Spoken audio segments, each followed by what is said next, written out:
And this segment was brought to you by DraftKings Sportsbook, America's top-rated sports booking app. And we know sports booking isn't allowed everywhere. We know this.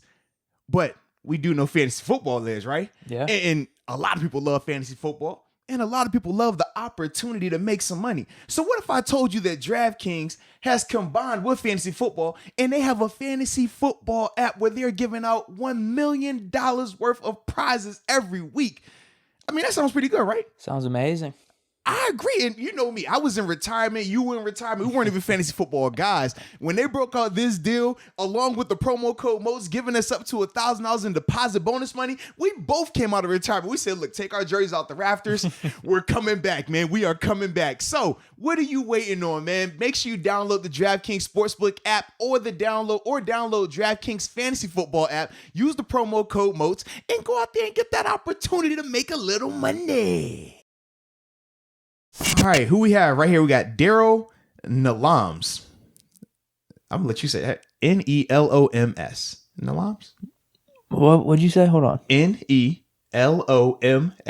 Yeah, for sure. Nelams, right? Yeah, Okay. So yeah, shout out to Daryl right here. So if Minkah keeps creating turnovers, will he overtake the Defensive Player of the Year conversation? Ah, man. Uh-oh. That's a good question. He had two of them yesterday. It's a hot topic. He's been he's been getting splashed. I think it's TJ. Has he scored he scored a touchdown too, right? Yeah, this is the Browns one. Yeah, he scored a touchdown versus the Browns. He's got how many picks does he have on the season? Let me check real quick because I know he got some turnovers, man. It might be 4. If I had to bet, I'd say 4. Definitely. Are you saying interceptions or turnovers total? It's at least 3 turnovers total. I'm looking at just turnovers. I don't know if he had a forced fumble at all. Let me see real quick. Hold on. It's at least 3. 2 this game, the Browns game. 2020. What was the other pick?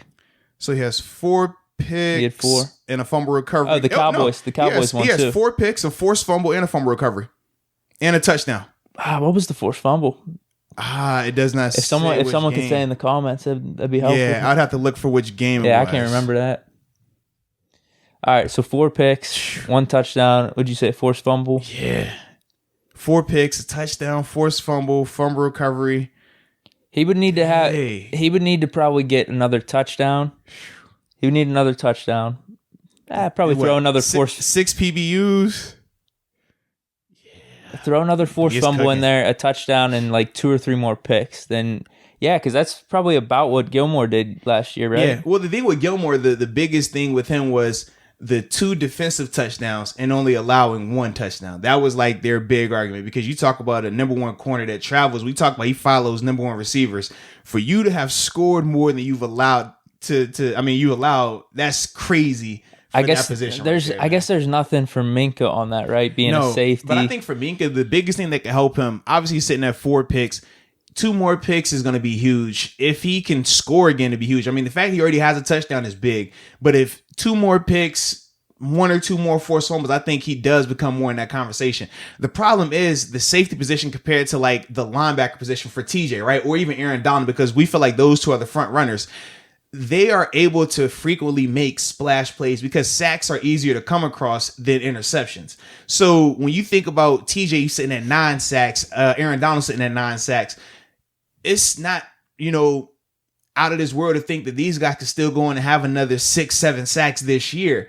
Whereas with Minkah, best case probably is another 2 to 3 picks. That's best case scenario. So you could just see the frequency. And it would still be close. Right. But the frequency in which they'll be able to make those type of plays, it's going to happen a lot more. So for viewers, you're able to see that. For voters, you're able to see that. And that sticks with you a lot more than I got to wait, a couple of games, or is it an end of game interception? When did this interception happen? Whereas that sack can happen at any point. But at the end of the year, they're going to look at the numbers and say, well, man, they had 15 sacks or 16 sacks. And it just is viewed differently. So I think feel that's like something that's hurting Minkah. I feel like you're a little more reliant on outside factors too, because we saw it last year with Minkah where he had that 4 or 5 game stretch. It was just absurd. And then teams went away from him. Yeah. And then the last 4 or 5 games we didn't really hear of Minkah because it seemed like they were trying to throw away from him. They didn't want Minkah to be involved because good things would happen for the Steelers when that would happen. So I think you're just a little bit more reliant on that stuff because who knows, maybe in the last 6 games here, people start straying away from Minkah. Now, I will say this too, because teams did that early on in the year. Remember, people were asking, man, is Minkah falling off? Like, what's going on? But this is where I wanted to shout out Butler and Mike Tomlin. Initially, they were playing Minkah predominantly center of the field. You watch them on tape now, Minkah and Edmonds, they both are in the hook curls a lot, low hold defenders a lot, but they also have shown a lot more trust in Edmonds, and he's playing a lot more middle of the field because that's allowing Minkah to have his eyes on the quarterback and just jump routes and things like that. And that's also what he's really good at. That interception in the end zone, he was the low hold, just reading the quarterback and breaks on the ball after he gets tipped. Those are the things that they both, that from a coaching staff, from a scheme standpoint of getting Minkah closer to where he can be more of a factor. And number two, showing the trust in Edmonds. And obviously Edmonds has shown them that he's trustworthy from that standpoint. But that all has played into Minkah being able to get back productive after those first couple of games. We saw it predominantly at that Browns game where they started using him as a low defender. He was able to jump the Baker pass for the pick six. That's and then from interesting. there, they've been using him a lot, even in zone coverage. He's coming from high to low. We'll get the Edmonds pick too. They used him the same way on I think it was his second interception, just high to low. It was a cover 3, but he's essentially playing the linebackers drop. But the way they use it with the personnel around him, they get it where Minkah and Edmonds are able to just be, not having to move around a lot, key the quarterback and use their athletic ability and playmaking ability as well, man. That second pick by Edmonds was sweet. Oh, yeah, man. The jump up, the tip to himself, that was really sweet. Absolutely, man. Do we have the same answer for this? It's just wait and see. I feel like he's maybe we could say look out, like those eye emojis. We could put them on the radar here. I look at it like this, man. If you're talking about the conversation, technically, yes, he's in the conversation. Is he a front runner right now? No, but he can definitely become a front runner if he continues to produce. But is he in the conversation? I think yes, he's in the conversation just based on what we've read right now about his statistics. And when you're looking around the league, outside of TJ and Aaron Donald, who are we really seeing as a front runner to be in that conversation? Khalil Mack. I thought Myles Garrett was in the mix for a little bit. Did he fall off a little bit? No. I think he's still producing. I know he just missed the game though. He was okay. I want to say he got hurt. I forgot what it was going on with it. But I think you're right. I think the main conversation has been between TJ and Aaron Donald though. Yeah. Yeah, dude. I don't know. I think if he just keeps it up like we're talking about, man, 3 or 4 more picks, it's going to be hard to really completely write him off in the conversation. Yeah. What's the word on Garrett here? So Myles Garrett. So he's sitting at 9.5 sacks, okay. 4 forced fumble. I think he missed because of COVID. That's what it was with him. I want to say he's probably in the mix then too, because I've heard his name tossed around there too. He's right on par with TJ and Donald's stats. Yeah. Yeah. So let me see. Just make sure I see if they can see exactly.